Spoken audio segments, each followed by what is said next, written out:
Hey, what's up, guys? This is Jace with Red Digital, and today we are going to talk about closing, about making the sale, about setting appointments.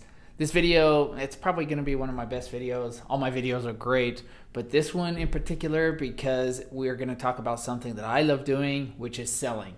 So nothing really happens without a sale. I always tell my college students, I do teach college, and one of the courses is business management. And in that course, I always talk about selling. If there's one skill we can always develop, or the most important skill that we can develop, it is selling.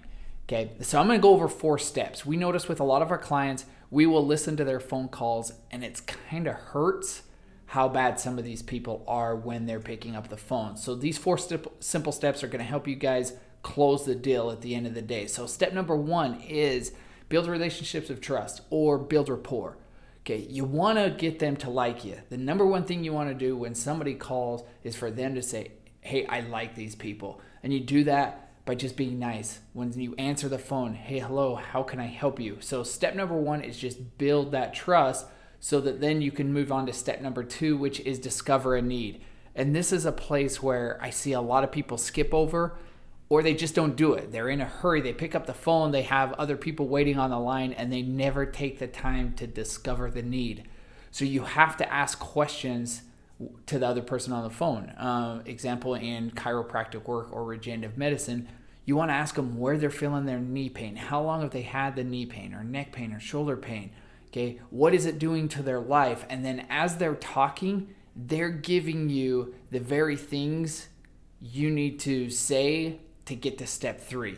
Okay, and I call these hot buttons. People are telling you, for example, if somebody says, I need a vacation, bam, that is what they're wanting. So if you can answer that question, how they can get a vacation, great. If they say, hey, I really have a lot of knee pain and I need somebody to help me, perfect.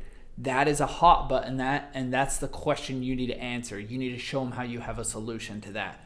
Okay, so step number 2, discover the needs. And then you move on to step number 3, which is create value. Okay, give them a solution. Show them what you can do to fulfill their need. Okay, very simple, but you have to pay attention. You have to listen in step number 2. And then finally, at the end, you need to close the deal. You need to invite them. People change no faster than they keep and make commitments. So if somebody has knee pain, the only way they're going to change is if they come in. And I learned that back when I was 19, and I'll say that again. People change no faster than they make and keep commitments.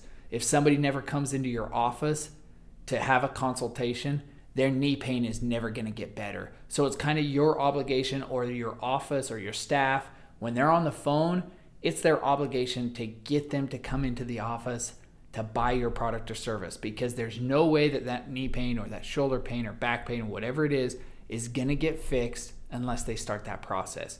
Okay, so step number 4 is give them a call to action, ask them to come in. So I'll go over those one more time. Step number 1 is you're going to build relationships of trust or build rapport. Get them to like you. That's your goal. Step number 2 is discover their needs. Okay, find out what it is. Take time on discovering those needs. Step number 3 is create value. Show them how you're going to fulfill their needs. Step number 4, call them to action. Ask them to do something, whether they come in for a consult, whether they commit to having another phone conversation, okay? But your staff's job is to get them to make some type of commitment. It's not to close the deal. It's to get them to make a commitment of any sort, because they change. Once they make a little commitment, maybe it's watch a video, maybe it is do some exercise, and they see an improvement, they're bound to keep moving down the pipeline, okay? And just some simple things. Smile whenever you're closing whenever you're talking on the phone or closing deals. Make sure you smile. People can tell on the other end of the phone. Another thing is listen. Some of the best sales I've made is I don't even talk. All I do is let them sell themselves, and I just listen. And when they hang up the phone, they're like, I like that guy, even though I might have only said a couple words. And then finally, don't forget to ask. Ask them to do something. Don't be scared about asking people to do something, okay? Because people change no faster than they make and keep commitments. So I hope that helps. Those are just 4 steps that every office staff should be using in order to close a deal or in order to make appointments. Good day. Peace.